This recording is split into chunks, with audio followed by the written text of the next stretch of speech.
Brian and Diana here. We are the Heiligs, and this is going to be the episode 3. Episode 3 already. Day of delivery. OMG. It's going to be an interesting one to Yeah, get through. I'm going to let you start. Oh my gosh. Okay. Where are we? So we're I need a little help. It's Sunday morning, and Yeah. they're getting you ready for surgery for the C-section. Yeah. So I don't remember exactly how it played out. Maybe you could help me. I don't know if I asked Dr. Antonio if you could be in there, or if he just straight out said, No, you Brian's asked. not going to be there. No, you asked. So, and this is interesting, actually. I would love to know if other micro preemie moms out there, were your husbands allowed in the room, or like, you know, I'm thinking about that now. I'm like, I wonder if that's allowed here in the States, or if that's like a, you know, like an ICU thing. Like you can't have anyone else in there. Like I don't even know. Well, I was in with you and Nathan. It was a C-section.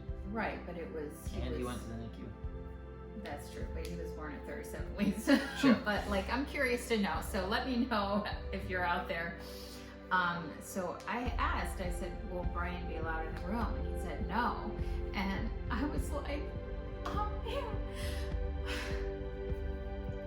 It was a bit like the scariest moment of my entire life. I had never been admitted to the hospital, number one.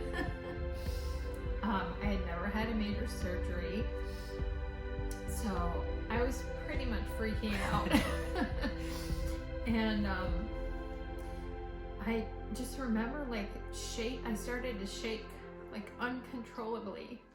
And you know, now that I've had Nathan, I know that's another side effect of the drugs that they give you when you're having a baby. Because they told me that here, but there, maybe he told me, but I don't remember being told that. And again, you know, nobody in there spoke English except for my doctor, who spoke very little English. Good thing we had these tissues on here. I knew it. And you know, Brian, they put me in the bed and rolled me down the hallway, and Brian was with me until we got to the door. And I just started freaking out when you left. Yeah, I remember. And I was like, I feel like I was trying to hold it together for you. For me. And I think you were trying to hold it together for me. Yeah.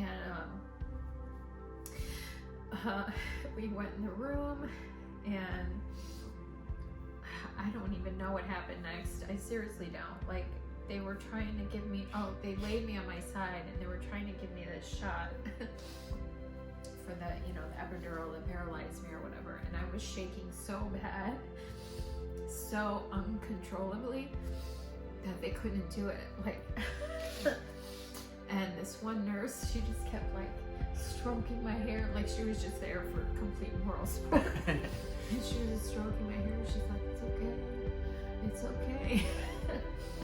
And the doctor just said, Diana, just take deep breaths. You know, you have to hold still. And finally, they were able to do it. And honestly, I don't remember anything else. The next thing I remembered was this tiny, tiny little voice. Like, it sounded like it was so far away. And it was like this high pitched, like, dog cry. Like a puppy cry. And I just remember praying, oh my God, he's alive.